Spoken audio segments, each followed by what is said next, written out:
जिन्होंने गुलाम किया मेरे पूरे देश को, लहू से लोहान किया पूरे परिवेश को, उनके ही नियमों को आज मानते हैं हम, उनकी नग्न सभ्यता को लाज मानते हैं हम, उनकी नग्न सभ्यता को लाज मानते हैं हम। ऐसे सारे नियमों को तोड़ना जरूरी है, ऐसे सारे नियमों को तोड़ना जरूरी है। अरे गद्दारों की गर्दनें मरोड़ना जरूरी है। मैं आपका अपना कवि चेतन नितिन खरे कवि सम्मेलन इंडिया यूट्यूब चैनल पर आपका स्वागत करता हूं। यदि आज हम और आप राष्ट्र और धर्म को जागृत करने वाले लोगों का साथ नहीं देंगे तो भविष्य हमें और आपको कभी माफ नहीं करेगा।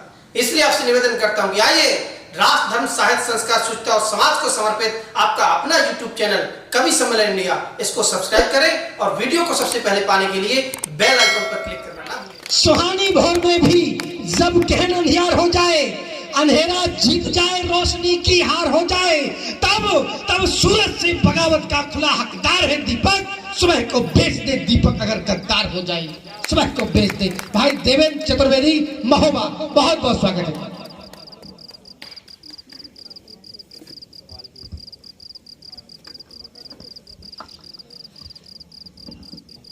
मां वाणी को पुनः पुनः प्रणाम।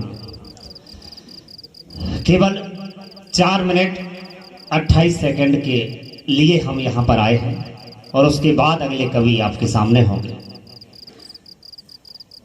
सोनी जी भाई साहब 4 पंक्तियां झेलें कि हम सनातन धर्म के अनुयायी हैं, यह गर्व है। वाह। आदरणीय प्रकाश दा की उपस्थिति, आदरणीय सुमन जी की उपस्थिति में पंक्तियां पढ़ना बड़े गौरव की बात है कि हम सुश्रुत सुने ये पंक्तियां कि हम सनातन धर्म के अनुयायी हैं, यह गर्व है हर एक प्रातः महोत्सव रात अपनी पर्व है। हम ऋषि मुनियों की संतति साधुओं के शिष्य हैं, हम जगत के मार्गदर्शक नई सदी के भविष्य हैं। तो हम है राणा, हम शिवाजी, हम ही वंशज मौर्य के, और विश्व के इतिहास में हम ही उदाहरण शौर्य के। बहुत बढ़िया, वाह, जिंदाबाद, बहुत बढ़िया, वाह, शानदार, बहुत बढ़िया। विश्व के इतिहास में हम ही उदाहरण शौर्य के।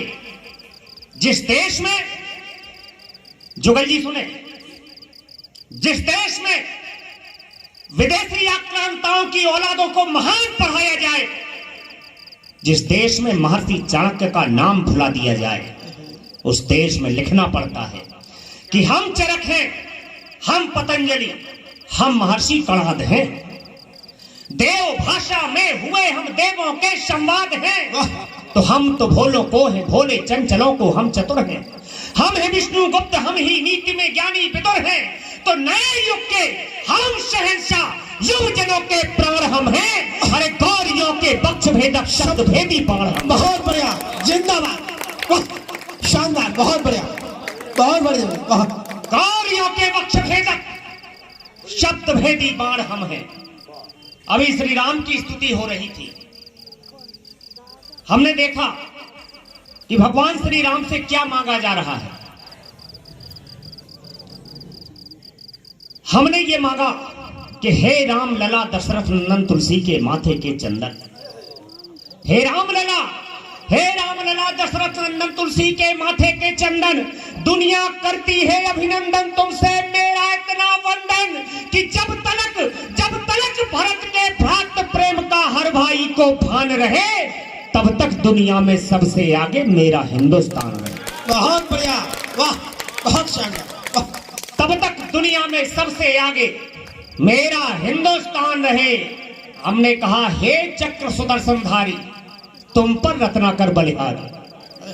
हे चक्र सुदर्शनधारी, तुम पर रत्नाकर बलिहारी, तुम हो जग के पालनहारी। तुमसे विनती एक हमारी कि जब तलक तुम्हारे तन पर पीला रंगीला परिधान रहे, तब तक दुनिया में सबसे आगे मेरा हिंदुस्तान रहे। बहुत बढ़िया, बहुत बढ़िया, वाह।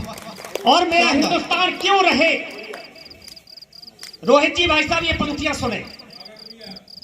चेतन नितिन खरे जी ने नेताजी सुभाष चंद्र बोस पर कविता पढ़ी। दादा केवल 4 पंक्तियां। देश परतंत्र था, दादा ने लिखा कि सरदार पटेल जानते थे दुख दर्द अंधेरी रातों का।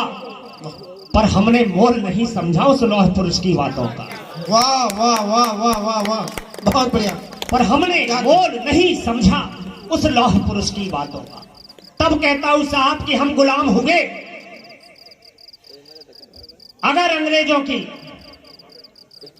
आदेश होते हैं कि नेताजी सुभाष चंद्र बोस जिंदा या मुर्दा हमें चाहिए, हमारे नरम दल के नेता मौन स्वीकृति कैसे दे सकते हैं?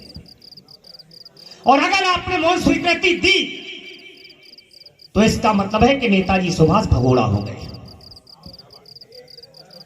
कहना चाहता हूं साहब, और आखिरी 4-6 पंक्तियां पढ़ता हूं कि इतने हुए गुलाम स्वाभिमान भूल गए, इतने हुए गुलाम स्वाभिमान भूल गए, आन बान शान भारती का मान भूल गए। इतने हुए गुलाम स्वाभिमान भूल गए, आन बान शान भारती का मान भूल गए। सांझ को सवेरा दिन को रात कहने लगे, अंग्रेजी अफसरों को बाप कहने लगे। शेर दिल भगत को कहा उग्रवादी है, उधम भगत से भी बड़ा अपराधी है। परदेसी खच्चरों को घोड़ा कहने लगे, परदेसी खच्चरों को घोड़ा कहने लगे, परदेसी खच्चरों को घोड़ा कहने लगे।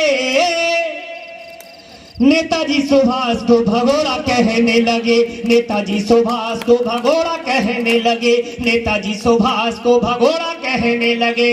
एक मां भारती का बेटा भगोड़ा हो कैसे सकता है? वो था क्या?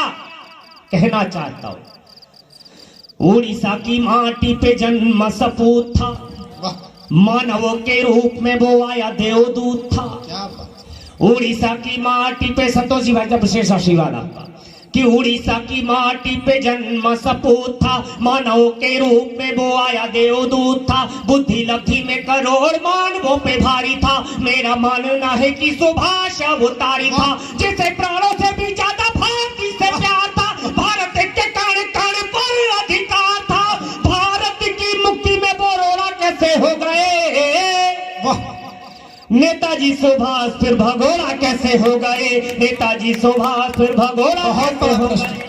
बहुत सही प्रश्न, बहुत बड़ा प्रश्न, बहुत बढ़िया, बहुत सही। नेताजी सुभाष फिर भगोड़ा कैसे हो गए? और साहब कहना चाहता हूं, अंतिम 2 पंक्तियां पढ़ता हूं कि जिन्होंने गुलाम किया मेरे पूरे देश को। नीतू बहन जी सुने, विशेष जब आप पढ़ेंगी तो मैं ऐसे ही बात करूंगा, तब आपको पता चलेगा कि न्यूटन का तीसरा नियम क्या है। रसायन के प्राध्यापक बैठे हैं। कहता हूं, अंतिम 2 पंक्तियां पढ़ता हूं। भौतिक में था पहले, अब रसायन में आ गया। नहीं, रसायन वाले जब यहाँ पाकिस्तान को निपटा सकते हैं तो अपन भौतिक की चीज रसायन में भी डाल सकते हैं। हाँ, क्रिया तो रसायन की होती कुछ भी कर सकता है। सुने कि जिन्होंने गुलाम किया मेरे पूरे देश को, लहू से लोहान किया पूरे परिवेश को, उनके ही नियमों को आज मानते हैं हम, उनकी नग्न सभ्यता को लाज मानते हैं हम, उनकी नग्न सभ्यता को लाज मानते हैं हम। ऐसे सारे नियमों को तोड़ना जरूरी है, ऐसे सारे नियमों को तोड़ना जरूरी है। अरे गद्दारों की गर्दनें मरोड़ना जरूरी है, गद्दारों की गर्दनें मरोड़ना। जिंदाबाद भारत माता की, भारत माता की, वंदे वंदे। बहुत शाबाश। हमारा काव्य पाठ पूर्ण हुआ और हमारी आत्मा की शांति के लिए एक बार आप लोग तालियां बजा दें। और अब राजा बाबू भाई साहब चले गए, उनसे 2 बार तालियां बजवाते हैं। बड़े भाई ने हमें आदेशित किया।